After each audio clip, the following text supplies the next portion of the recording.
I'm Professor Shaikh Rahmatullah in the tourism industry for more than 45 plus years, and a person who has worked in all the fields of travel, tourism, and hospitality industry, meaning cruise liners, airline, travel management company, travel industry, advisor to the Ministry of Tourism, teaching students on tourism, and also the supply chain, which means acting as a guide. Also, I've worked there. So that gives me a credit of about 45 years. I'm a world traveler. I've been to over 68 countries of the world, including 7 to 8 of African countries. And all my time has been a traveler, not as a tourist. Because I believe when you travel, you are speechless. When you come back, you are a storyteller. And that experience has helped me to translate my experience to the young students who are studying tourism as their subject on master's level. So students speak to me, they learn and they see through my eyes, and they hold my hand and walk around what I teach to them. In addition to the destination or project that we talk of, I have also been teaching master students. I've been actively involved in supporting sustainable tourism. That's I'm claiming to be and trying to bring in sustainability with a responsible, ecological, green, alternate tourism, because that is the future for the tourism industry. In Africa, I have been to Ethiopia. I came into Ethiopia when they were united. Now Ethiopia has split into two, now Ethiopia and Eritrea. In addition, I have been to Uganda, Rwanda, uh, Kenya, Tanzania, and of course the Pharaoh's country of Egypt. All this has given me wonderful experience of learning.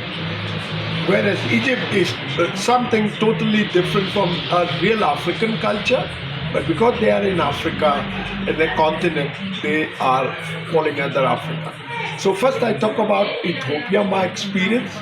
It's a country that has totally different type of tourism product, and they are authentic Christianity, which means they are Coptic Christians, Orthodox, which we normally call, and they have certain practices which most Christians, if they haven't rubbed their shoulder with Coptic or read something, they will not even know that there is a Coptic Christian sect.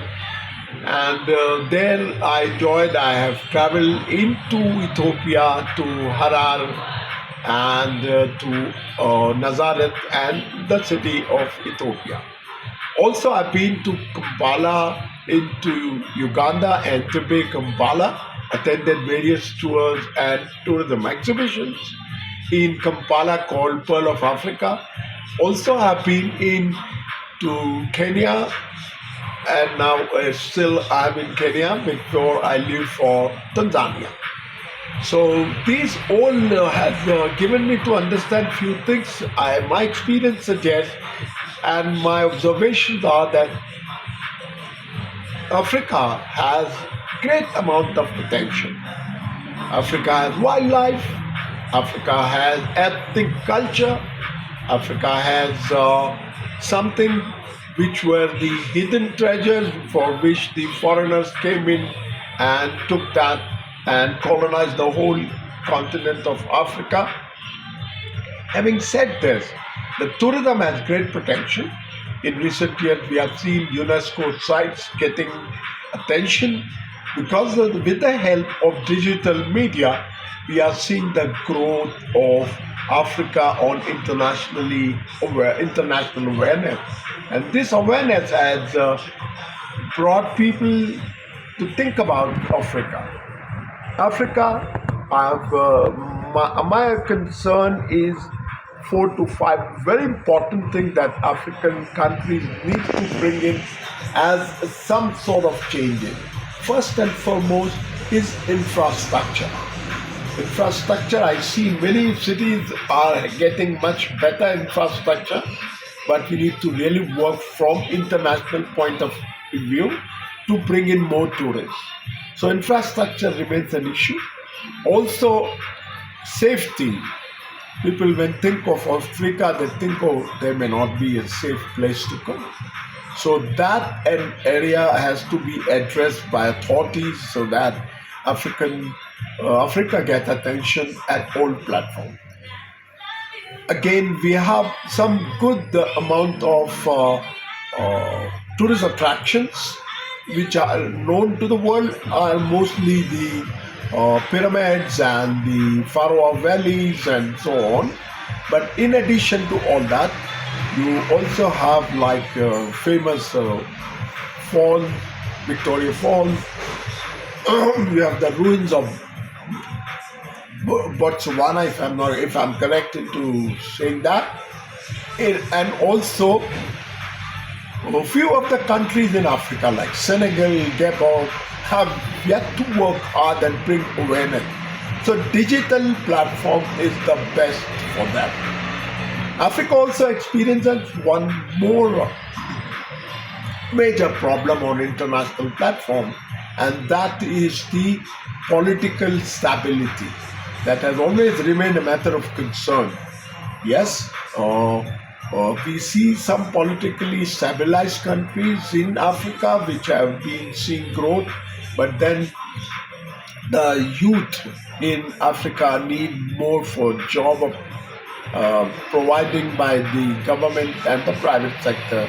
So that would bring in political stability because this stabilizing of a political scenario only happens when people have empty bellies. If that is filled, then they think of promoting the country and the growth comes in. Other area of tourism is the supply chain of tourism products need to be developed because the tourism products that are being sold are sold to niche. So when we talk of that, we don't see like in other countries of the world they have a city tour. Even if a city tour here is being asked, it will be very expensive for a middle class type of a traveler. So these are few areas that I notice. Yes, one very important issue is the connectivity. Africa needs a low-cost carrier to run within Africa so that people can fly easily. I can see while I was attending the Kenya Magical Expo, I noticed that there are 2, 3 new low-cost carriers are prevailing, but they are not pan-Africa. They are within the region, say from Kenya to Tanzania, and that's all. So if a tourist comes in, into say Ethiopia and would like to go down with a low-cost carrier, there is no availability. So low-cost carrier or bringing in more connectivity at a budget for a budget traveler as it is very important. We need to address that in Africa. Another very important element that I've seen in many countries working is sustainability.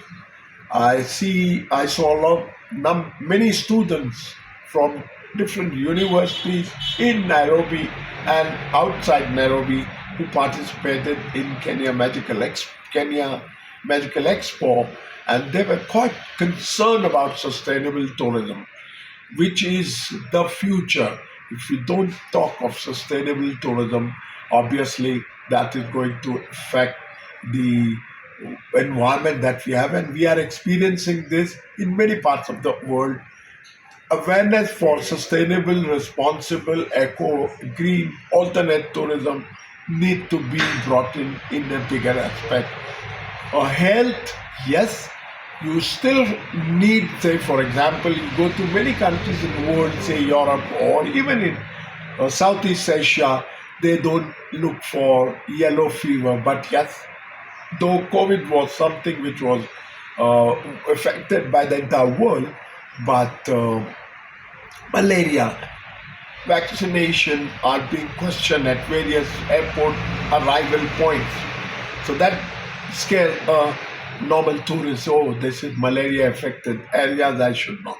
In recent years, yes, in recent month, excuse me, recent month, we saw the outbreak of Ebola in Rwanda also. So health and safety are two areas that need great attention. I see progress in different areas happening.